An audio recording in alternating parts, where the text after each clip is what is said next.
जय हिंद। कैसे हैं आप सब। इस वीडियो के माध्यम से जो जानकारी बता रहा हूं, यह जानकारी खासकर बीए, बीएससी, बीकॉम सेमेस्टर 1 के कैंडिडेट के लिए है, जिनका एग्जाम 18 दिसंबर 2023 से शुरू हो रहे हैं।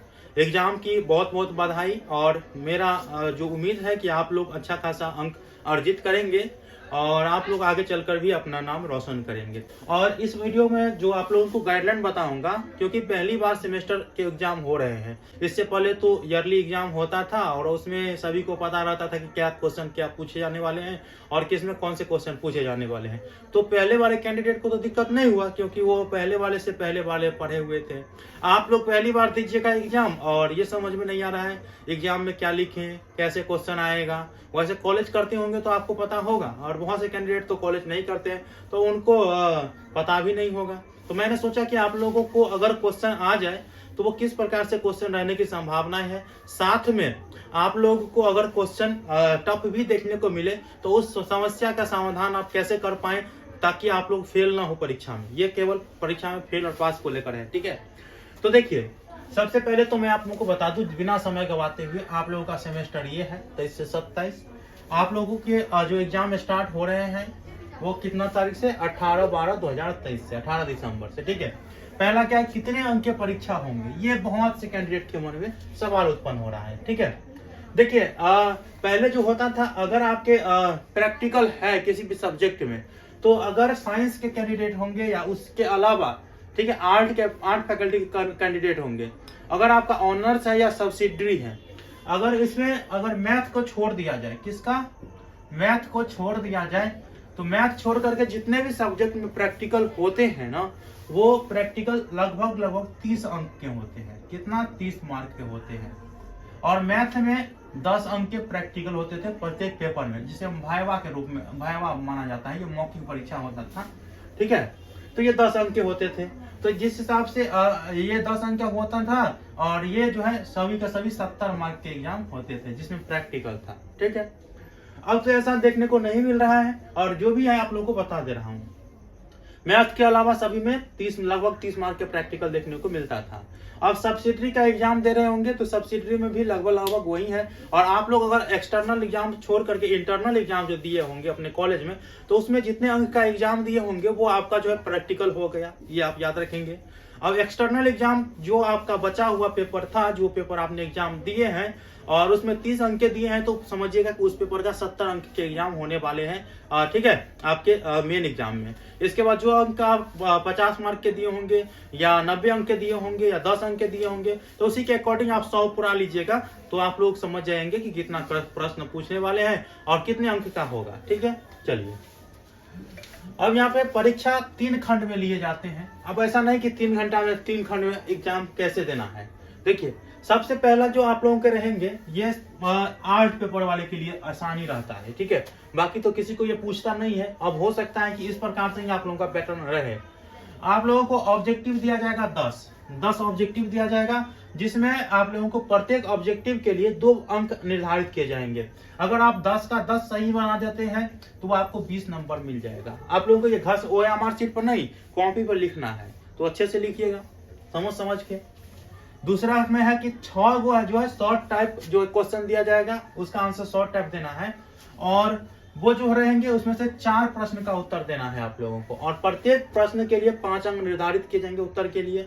तो 5 चौका 20, अर्थात जो शॉर्ट आंसर रहेगा उसमें 5 नंबर दिया जाएगा, तो उसे आप अच्छे से लिखिएगा।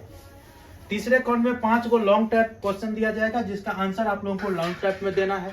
क्वेश्चन कुछ भी रहे, शॉर्ट में रहे या कुछ रहे, लेकिन आंसर आपको लॉन्ग टाइप में देना है, जिसमें से आप लोगों को 3 प्रश्न का उत्तर देना है, किसी 3 प्रश्न का, और प्रत्येक प्रश्न के उत्तर के लिए आप लोगों को 10 अंक निर्धारित किए जाएंगे। इस हिसाब से 10 दिया 30 हो गया, तो 20, 20, 40 और 30, 70।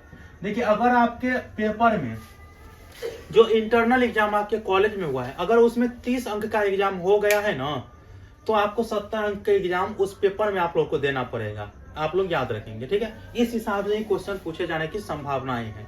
बात रही पिछले ऑनर्स में, क्या होगा, जो मैथ वाले कैंडिडेट है, ठीक है।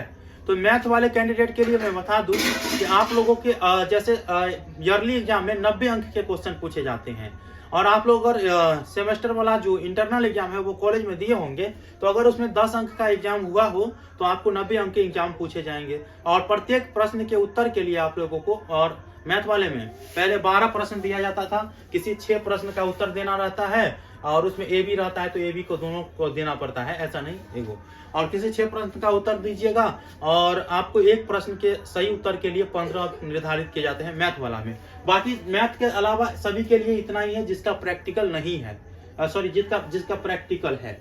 और जिसका प्रैक्टिकल नहीं है, जैसे हिस्ट्री ऑनर्स हो गया, जो मेजर रखेंगे हिस्ट्री, पॉलिटिकल साइंस, तो उन सबों के लिए एक चीज याद रखेंगे, प्रत्येक प्रश्न अगर 20 अंक के पूछे जाएंगे ना, तो एक प्रश्न तो ये 10 वाला रहबे करेगा, ठीक है। इसके बाद जो है 9 प्रश्न दिए जाएंगे, और 9 को जो प्रश्न रहेंगे पूरा के पूरा जो है उसमें से आप लोगों को किसी 4 प्रश्न का उत्तर देना है। एक तो हो गया 10, ये तो फिक्स रहेगा, ठीक है, 100 मार्क के एग्जाम देंगे तो पर भी, तो इसमें आप लोगों को 10 के 10 बनाना पड़ेगा 20 अंक के लिए। और इसके बाद 9 बनेंगे, तो 9 में से किसी 4 का आंसर देना है, और एक आंसर सही देते हैं तो हो जाएगा वो कितने अंक का, 20 अंक का। ये हो जाएगा 20 अंक का, मतलब 20 चौक 80 अंक का, और 20 100 का हो जाएगा। समझ गए ना आप लोग। अब बात रही कि अगर इस प्रकार से हमें इस प्रकार का फॉर्मेट एग्जाम में नहीं आए और इस तरह से हम आंसर नहीं दे पाए, तब क्या करेंगे। ध्यान रखें, मैं इसमें पास करने वाला भी तरीका बताता हूँ। अगर देखिए ऑब्जेक्टिव क्वेश्चन पूछे, अगर आपको ऑब्जेक्टिव क्वेश्चन के आंसर 8-9 आ जाता है ना, या 5-7 को आया है सही, तो वो ऑब्जेक्टिव टाइप को पहले ही बनाइएगा। क्या बोले मैं, अगर आपको ऑब्जेक्टिव जो क्वेश्चन दिया जाएगा और उसका आंसर अगर आपको आता है तो आप उसको पहले बना लीजिए, ठीक है। कॉपी पर लिखना रहता है, अगर आता है तो पहले बनाइए, और नहीं आता है तो इसको मैं आप लोगों को बता देता हूँ। पहले क्वेश्चन को नहीं बनाइएगा, अगर आता ही नहीं है, एक शब्द में आंसर देना है। हाँ, कहेगा प्रथम विश्व युद्ध कब हुआ, तो ऑप्शन दिया रहेगा 1912, 1914, 1916, 1939, इस प्रकार से दिया रहेगा। अगर पता है नहीं है प्रथम विश्व युद्ध कब हुआ, तो आप लिखिएगा और वो गलती हो जाएगा, 2 अंक तो ऐसे ही कट जाएगा। और ये इम्पैक्ट अगर पहले आप लिख देते हैं तो एग्जामिनर समझ जाएगा भाई क्या पढ़ा लिखा है, कुछ पढ़ा लिखा है नहीं, और एग्जाम देने के लिए आ गया। तो आप लोगों को ऐसी गलती नहीं करना है। क्वेश्चन का आंसर नहीं आए, शॉर्ट टाइप जो ऑब्जेक्टिव टाइप रहेंगे उसका नहीं आए, तो आपको बाद में उसे लिखना है, ठीक है। और लॉन्ग टाइप का आंसर आप लोगों को दे देना है, याद रखेंगे। ये हो गया ना, ये आप समझ गए होंगे 20 अंक वाला, अगर आप में है तो। इसके बाद जो 4 क्वेश्चन का आंसर देना रहता है ना, तो वो लॉन्ग टाइप रहता है। प्रत्येक प्रश्न के लिए किसी में 20 अंक रहता है, किसी में 15 अंक रहता है। तो इस स्थिति में आप लोगों को करना क्या है, याद रखेंगे। उस स्थिति में आप लोगों को ये करना है कि 9 में से आप लोगों को 4 प्रश्न का उत्तर देना है। 4 प्रश्न का उत्तर आप लोगों को इस प्रकार से देना है। पहले प्रश्न का उत्तर कम से कम 4 पेज में देना है, ठीक है, कम से कम 4 पेज में देना है। और उसके बाद जो है दूसरे प्रश्न का 3 कर दीजिएगा, 3.5 कर दीजिएगा। तीसरे प्रश्न का फिर जो है 3 भी चलेगा, टाइम मैनेजमेंट करके जाइएगा। उसके बाद जो है चौथे प्रश्न का उत्तर आप लोगों को 4 पेज में दे देना है। इस हिसाब से समझिए तो 15-16 पेज तो आपका हो ही जाएगा। और उसके बाद जो है 5वां प्रश्न जो आपका ऑब्जेक्टिव टाइप रह गया था ना, तो भाई जब आप पढ़िएगा ना, तब जब आप ऑब्जेक्टिव बनाइएगा तो उसको लास्ट में बनाइएगा, क्योंकि आप लोगों को ऑब्जेक्टिव का आंसर पता ही नहीं है, इसीलिए आप लोगों को लास्ट बनाना पड़ेगा, ताकि कॉपी हमारा चेक होगा तो ऊपर से ही चेक होगा। चेक किए, नंबर तो बैठ गया है ना इस पर। और एक बार अगर नंबर जिस पर बैठ जाता है, 5 अंक बैठे, 10 अंक बैठे, 20 अंक बैठे, वो बाद में कटता नहीं है, और क्रॉस ये वाला करेगा नहीं मास्टर। एक बार चढ़ गया तो उसमें नंबर अगर चढ़ जाता है तो दोबारा काट करके नहीं चढ़ाया जाता है, ठीक है। इससे धांधली का पता चल जाता है, इसीलिए आप लोगों को ये चीज फॉलो करना है। बात रही आप लोगों को अगर उस क्वेश्चन में से 10 में से किसी 5 का भी आंसर याद है, 7 का भी याद है, तब आप लोगों को उसको पहले लिख लेना है, ताकि आप लोगों का इंप्रेशन जो है मास्टर पे जो कॉपी चेक करने में रहता है उस पर थोड़ा बरकरार रहे। वो कहेगा हाँ बच्चा आंसर दिया है सही, ठीक है। तो सही अगर दिया है तो वो टिक मारेगा, हाँ लो भाई सही है एक का, तो 2 अंक यहाँ पे आ गया। दूसरा सही है, 2 अंक आ गया। अर्थात ऐसे 5 को सही रहा तो 10 अंक तो मिल जाएगा।